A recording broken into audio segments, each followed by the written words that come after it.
Hello there, guys! Another reaction video mula kay Madam.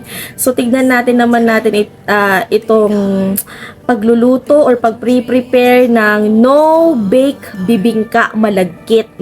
Guys, no-bake bibingka malagkit.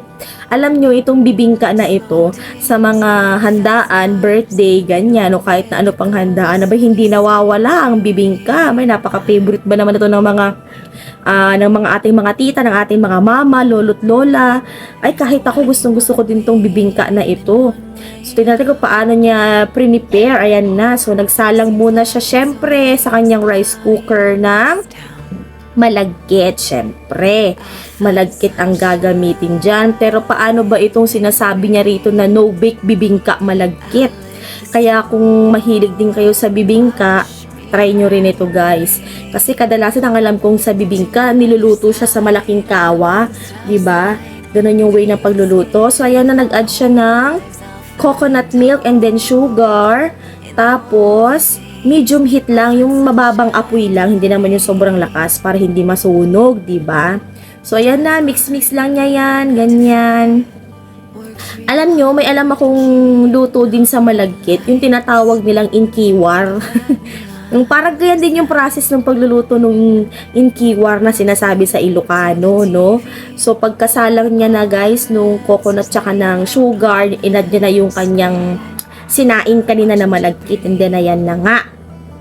Tapos, ayan, pinut na siya syempre sa molder. Siguro kung marami-rami ang lulutuin mo, pwede mo siyang ilagay sa malaking, alam niyo yon, yung malaking bilao. O, yan na nga, malaking bilao. Eh, kung wala namang bilao, pwede na yung mga simpleng Tupperware lang. Ang mahalaga ma-mold mo lang, di ba?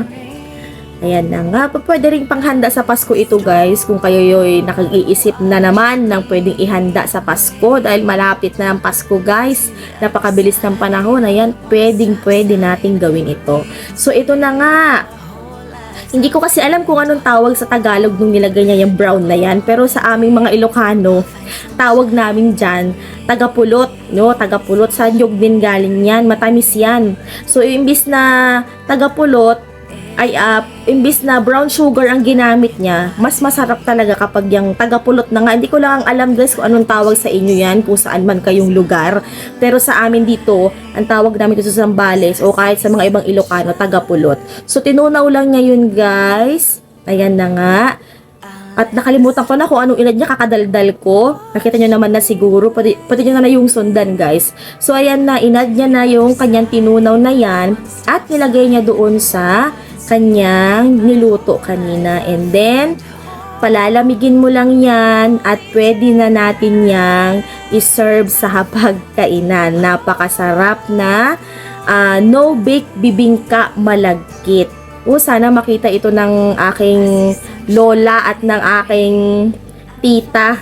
Pwede sigurong i-request ito sa kanila sa Pasko at ipaluto natin itong no-bake bibingka na ito. So, ayan na, guys, ready to serve na. So, sa mga favorite ang bibingka at ayaw nyo siyang iluto ng ibang proseso, try nyo nang gawin ito. Masarap to.